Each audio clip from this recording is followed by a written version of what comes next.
Welcome, ladies and gentlemen. We've got an alleged rumour leak of what the Kang Dynasty was going to be. This is, of course, what was the next Avengers movie.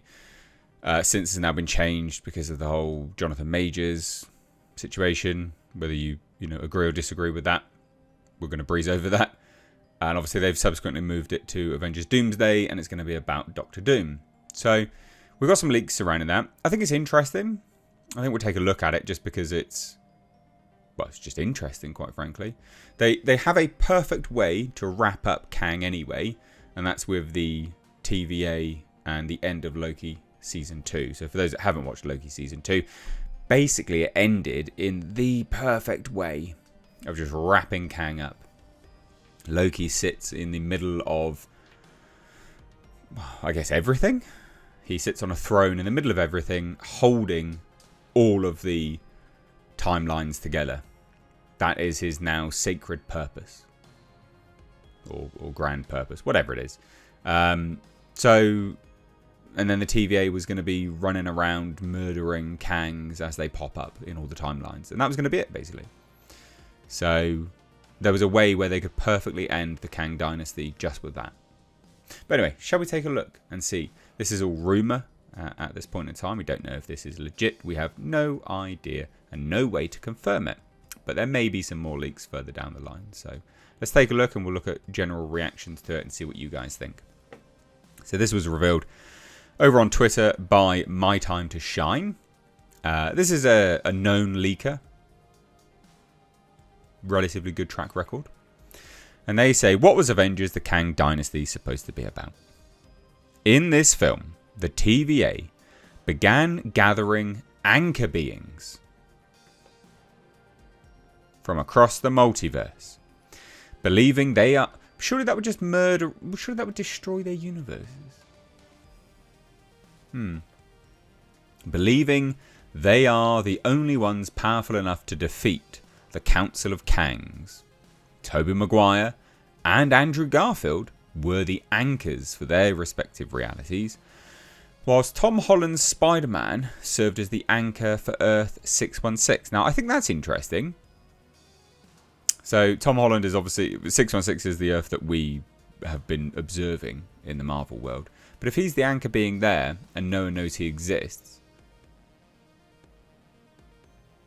can you be an anchor being at that point? Interesting. The movie was intended to be a smaller in scope, compared to Secret Wars. This sounds bloody huge. Focusing more on Holland's Peter Parker, Tobey Maguire, Andrew Garfield, and Hugh Jackman's Wolverine. And other anchors like Nick Cage's Ghost Rider. That would have been gold. Give me all the Nick Cage.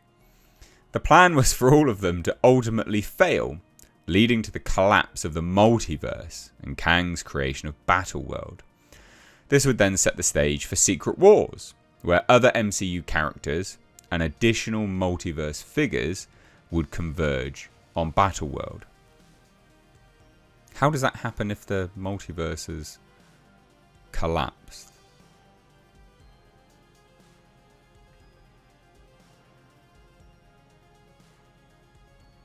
And what happens with the Kang that's in the multiversal time vortex quantum realm thing from Ant-Man? You know, Kang the Conqueror. Doesn't sound great. I'm not going to lie, it doesn't sound great. It doesn't sound good. This sounds like a way for them to just kind of carry over the sort of popularity of Spider-Man Homecoming, as well as Deadpool and Wolverine. It's not a bad way to do it. Somewhat surprising, though.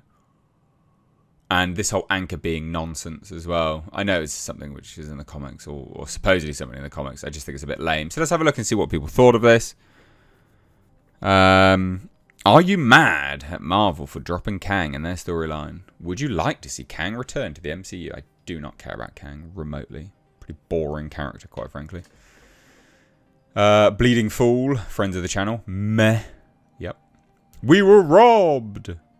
Shouts at one person. We have... damn, this actually sounds really good. Does it really? An Avengers movie with Spider-Man heading it. headlining it. We good. I saw another account saying Kang from Quantumania movie would have arrived to fight against Councillor Kangs in the Beyond Zone. Is that true? Yeah, that was another thing that that was sort of said as well. I didn't quite believe that leak, though. It was a bit convoluted.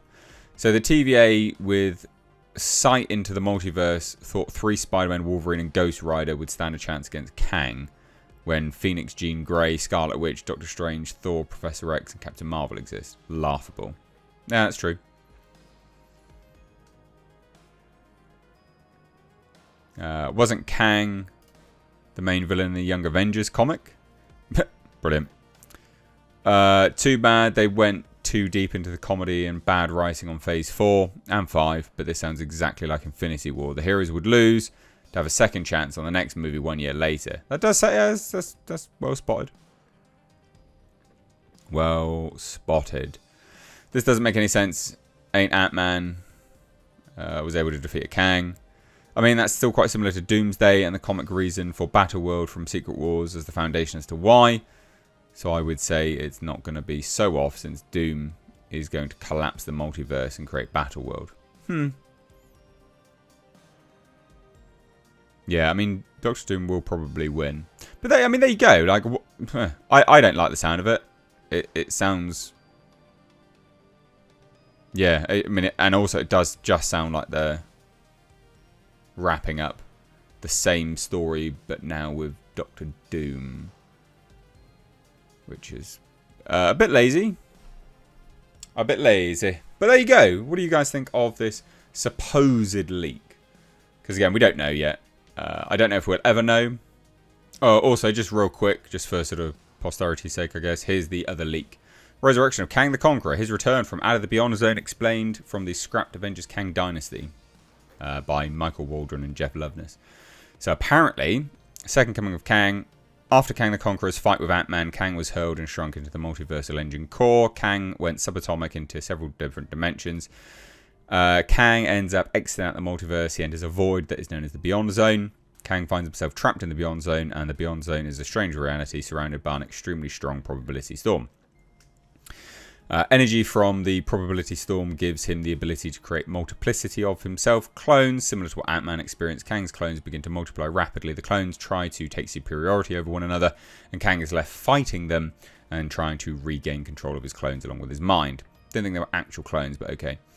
Kang engages, the Ant-Man ones anyway. Kang engages a deep battle with his clones. The war he is having with his clones is also a metaphorical one, as it represents Kang's fight over his mind and a demon's. It is revealed he lives in regret of not being able to save his pregnant wife and his civilization. All of this leads to Kang's mind descending into straight effing chaos. Kang understands if he's to get out of here, he must conquer his mind before he conquers reality, and by doing this, he must come to terms with to stop living in regret. So apparently Kang waged a war on the Council of Kangs after he discovered that they would one day be responsible for destroying the multiverse due to them causing incursions. Kang's solution was conquering and erasing the other Kangs and their entire universes. Kang destroys countless universes and timelines. This is 1 billion times worse than what Thanos did. It's an unimaginable number of lives, blah, blah, blah. So Kang was eventually defeated, captured by the Council of Kangs. As punishment, Council of Kangs killed his pregnant wife, burned his kingdom to the ground, and he was exiled.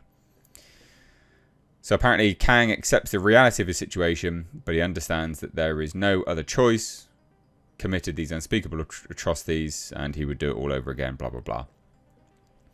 So apparently Kang the Conqueror, you know, he sort of comes to terms with all of that, regains control. His clones stop fighting him, and they chant Kang, Kang, Kang, even though they're Kang, but fine. This gives Kang the weapon he's always coveted, an infinite army of Kang clones that are exactly as vengeful as he is and have exactly the same mission objectives. So he can now fight against the Council of Kangs, and he comes out, and this is what leads to, yeah, the Kang Dynasty. I don't believe this one. It's very convoluted. But I'd love to hear your thoughts, so please do let me know down below in the comment section. Did you care about Kang or not? Leave those thoughts down below. If you're new here, do hit subscribe, turn those bell notifications on. And as always, give the video a like and a share. Cheers, guys. Oh, support me on Patreon. Link down below. Cheers, guys. Take care. Bye-bye now.